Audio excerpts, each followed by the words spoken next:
face jugs, really, in terms of geography, I guess this area of North Carolina is probably the newest region to do face jug. They have actually been around for years and years and years. Nobody that I know of knows where they started, and people ask me, and I'll tell them, well, I'll just make up a story for you. You guys can go ahead and start putting your features on there if you want to. We got our lines. Where are we going to put them?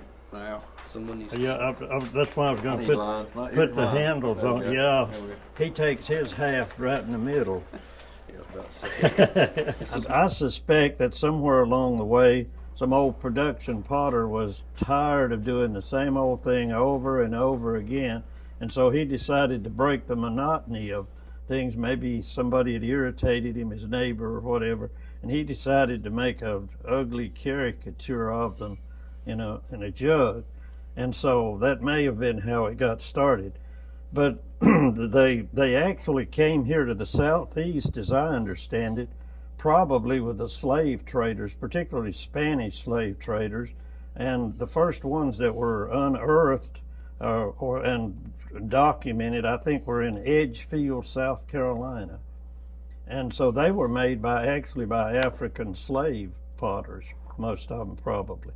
Nobody here in Seagrove made face jugs until Dorothy Ullman made one probably about 1968 or 69, 70, sometime in that area. She made, I guess, the first one around here. You know, the making of them spread across from western North Carolina to the Catawba Valley and now to Seagrove. And people kept coming to me, asking me, or several, to make a face jug because I was from an old traditional pottery family. So I guess I made my first one probably around 1988 or 89. We probably never made over 10 of these, have we? Can't imagine, yeah. It sounds about right. It's a lot of fun to put a face on a jug, but I don't see myself as highly creative in terms of new ideas. So, like most of the other old Southern potters that make face jugs, I sort of designed a face that I liked, and I've stuck with it. And generally, I put about the same face on each one. I'll do my characteristic 3 teeth here. My characteristic 40 teeth. Yeah, with a big tongue. I should have got a head start.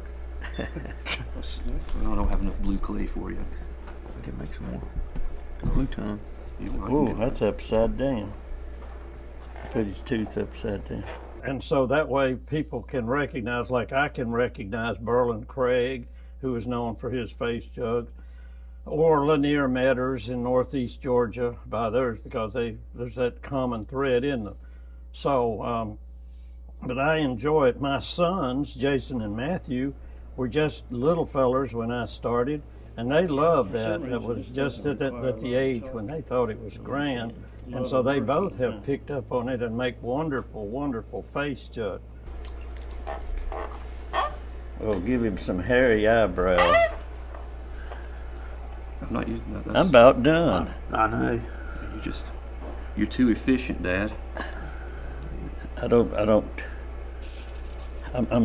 also not as detailed as you. I don't think this is terribly detailed. I'm not going into... Craziest thing about this is just the teeth. There ain't nothing detailed about this. Yeah, that's why I do 3 teeth. I figured that out long ago, that cuts down on a lot of time. Have you killed a deer this year, Matthew? What? Have you killed a deer yet this year? No. Well, that's what people keep asking me, and I said, no, I don't think he's got one, so I'm telling the truth. Man, you got to go, or... Yeah. Tell you what, you should go out. I was at a golf course over a few weeks ago for a wedding and about ran over a flock of wild turkeys. They called a flock. What do you call a bunch of wild turkeys? They're flock. Okay. I didn't tell you about them 3 gobblers, did I?